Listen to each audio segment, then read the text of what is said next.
Pohela Boishakh special আজকে তোমাদের কাছে একটা সন্দেশের রেসিপি নিয়ে আমি হাজির হয়েছি। আর এটা হচ্ছে মিল্ক সন্দেশ বা মিল্ক কেকও বলতে পারো, যেটা তোমাদের খুশি। দুর্দান্ত লাগে খেতে। অবশ্যই এই রেসিপিটা বাড়িতে বানাবে পহেলা বৈশাখের দিনে, আর বাড়ির সদস্যদের সাথে উপভোগ করবে। আশা করছি ভালো লাগবে। যেমন খেতে লাগে তেমন কিন্তু দেখতেও সুন্দর। এই এই মিষ্টি বা কেকটা যদি বাড়িতে কোনো গেস্ট বা অতিথি এলে বানিয়ে যদি খাও, তাহলে তারা বুঝতেই পারবে না যে এটা বাড়িতে বানানো।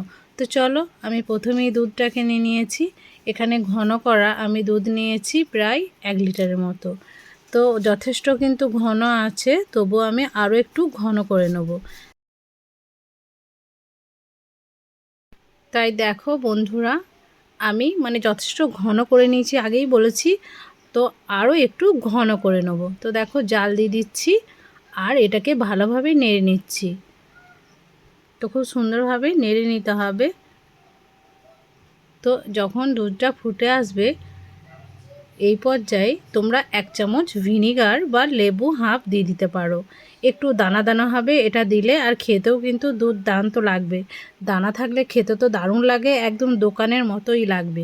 তো ভিনিগারটা দেওয়ার কারণে একটু এটা দানা দানা হয়ে যাবে। তো তোমাদেরকে দেখাচ্ছি, দেখো ঠিক এইরকম টাইপের হবে। তো আবারও খুব সুন্দরভাবে এটাকে নেড়ে নিতে হবে খুব ভালোভাবে।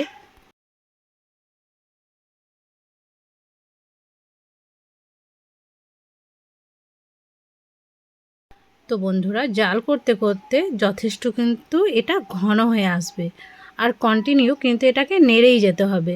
তো দেখেই বুঝতে পারছো কতটা ঘন হয়ে এসছে দুধটা। তো আরও সুন্দরভাবে জাল করে নিতে হবে। যতটা জাল করে নিতে পারবে তত সুন্দরভাবে কেকটা রেডি হবে।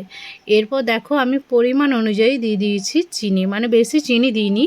এখানে 2 টেবিল চামচের মতো চিনি অ্যাড করেছি।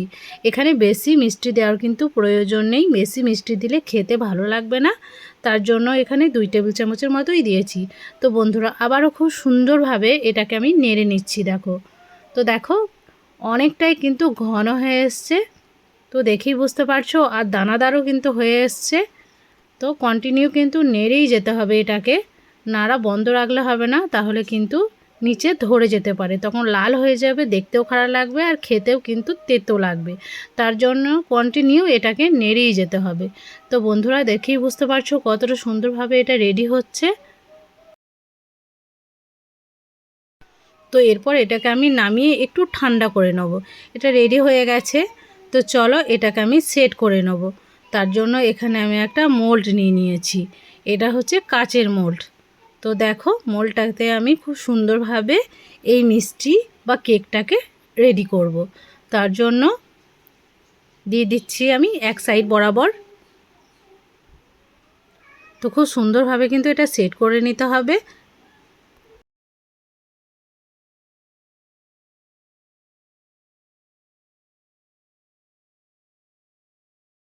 তো বন্ধুরা দেখো, দিচ্ছি আর সেট করে নিচ্ছি। তো দেখো, সেটিং আমার হয়ে গেছে। স্প্যাচুলার সাহায্যে এটাকে খুব সুন্দরভাবে সমান করে নিতে হবে, তাহলে দেখতেও ভালো লাগবে। তো তার জন্য, তো বন্ধুরা, খুব সুন্দরভাবে আমি এটাকে সেট করে নিয়েছি।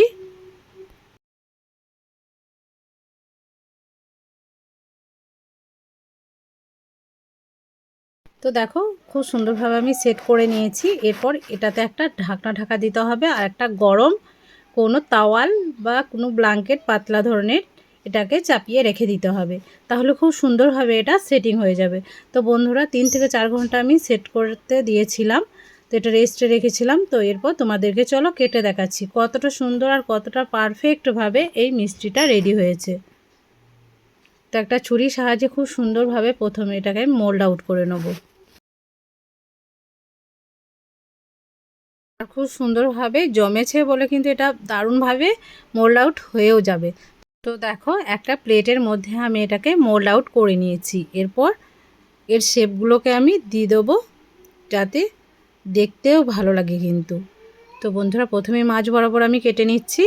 চৌকো চৌকো শেপ এটাতে দিয়ে দিতে হবে। তো চলো দিয়ে দিই।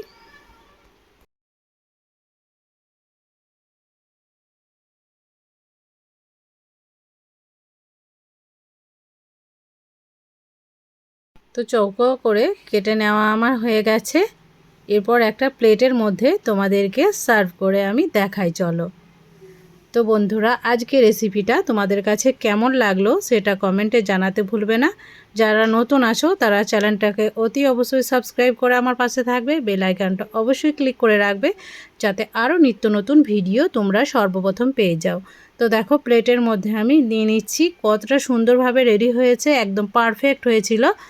আর এই পয়লা বৈশাখে অবশ্যই এই রেসিপিটা বানানোর জন্য তোমাদের কাছে রিকোয়েস্ট রইল, বানাবে আর আমাকে কমেন্টে জানাবে যে তোমাদেরও এইরকমভাবে পারফেক্ট হয়েছিল কি না।